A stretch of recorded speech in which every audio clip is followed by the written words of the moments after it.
8월 18일 월요일 서밋타임입니다. 오늘 우리가 함께 읽을 성경은 갈라디아서 2장입니다. 그 중에 지금 함께 볼 본문 말씀은 갈라디아서 2장 16절에서 21절 말씀입니다. 제가 가진 성경으로 신약 303쪽에 나옵니다. 갈라디아서 2장 16절에서 21절 함께 봉독하시겠습니다.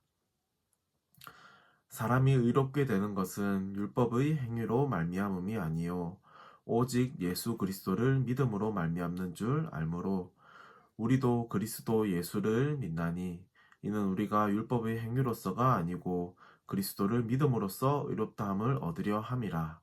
율법의 행위로서는 의롭다함을 얻을 육체가 없느니라.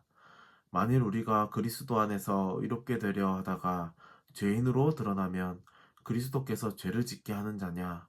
결코 그럴 수 없느니라. 만일 내가 헐었던 것을 다시 세우면 내가 나를 범법한 자로 만드는 것이라. 내가 율법으로 말미암아 율법에 대하여 죽었나니 이는 하나님에 대하여 살려 함이라. 내가 그리스도와 함께 십자가에 못 박혔나니 그런즉 이제는 내가 사는 것이 아니요 오직 내 안에 그리스도께서 사시는 것이라.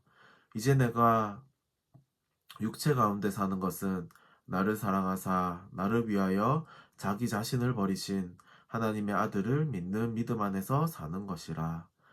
내가 하나님의 은혜를 배하지 아니하노니 만일 의롭게 되는 것이 율법으로 말미암으면 그리스도께서 헛되이 죽으셨느니라. 아멘. 오늘 갈라디아서 2장은요 우리가 잘 아는 갈라디아서 2장 20절 성경 구절이 있어서요 좀 친근하게 다가올 것이라는 생각이 들고 있습니다. 하지만요 이 갈라디아서 2장 20절의 말씀이 왜 나오게 됐는지 그것에 대해 혹시 아시는 분 계신가요?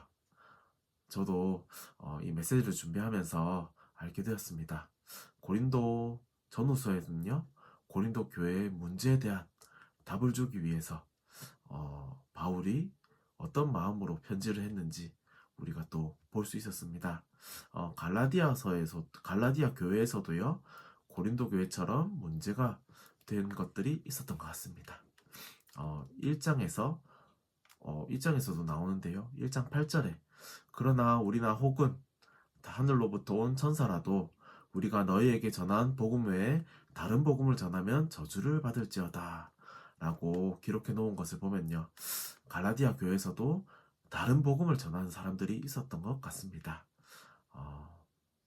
오늘 제목에서 우리는 알 수 있는데요 바로 이신득의 믿음으로 의롭다함을 얻는다는 것입니다.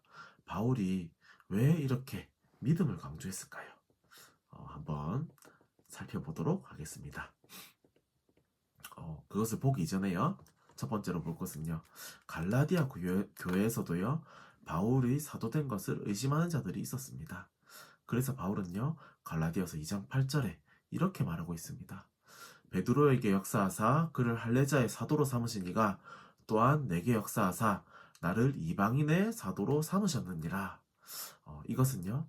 사도행전에서 바울이 예수님을 만나 눈이 멀었을 때 아나니아에게 예수님이 하신 말씀과 내용이 일치하고 있습니다.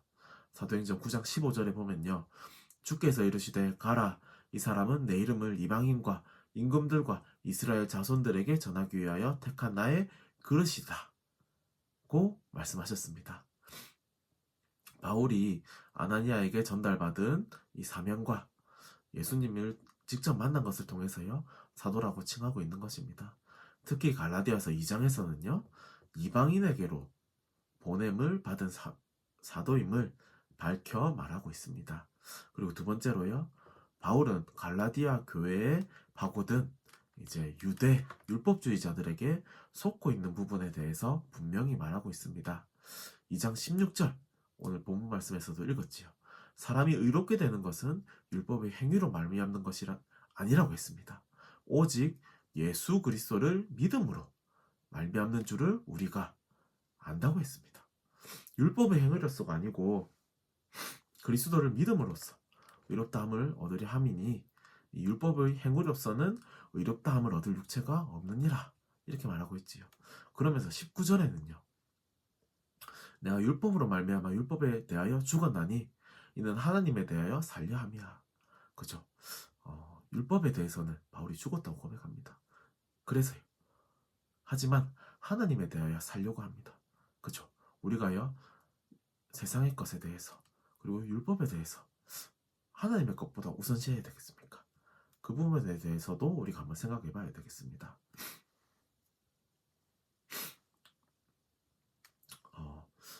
바울처럼요. 율법에 능통한 자도 그렇게 많지 않았을 거라 생각이 듭니다. 하지만 바울은요.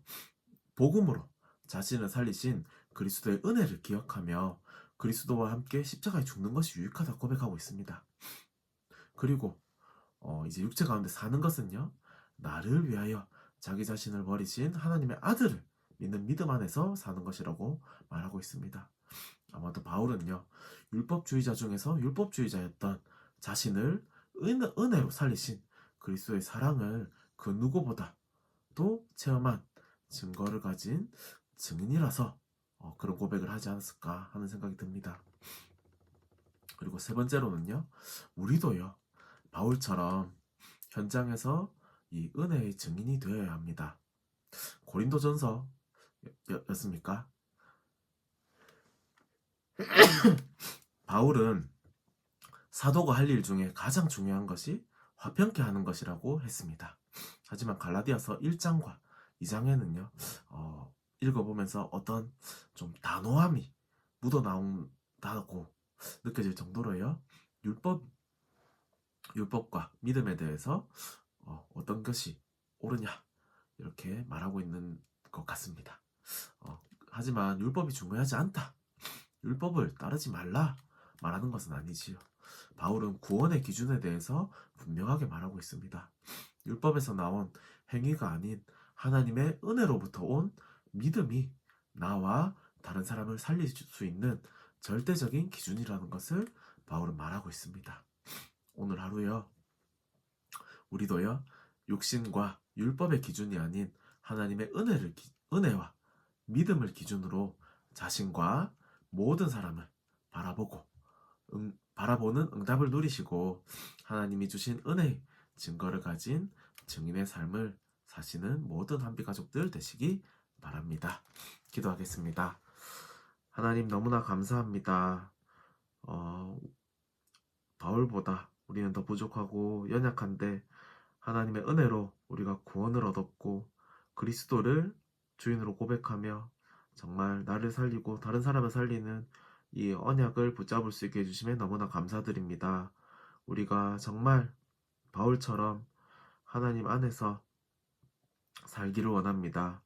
그리하여서 나 자신도 살리고 다른 사람도 살리는 하나님이 가장 원하시는 그런 인생을 살 수 있도록 하나님께서 오늘도 성령으로 인도하옵소서.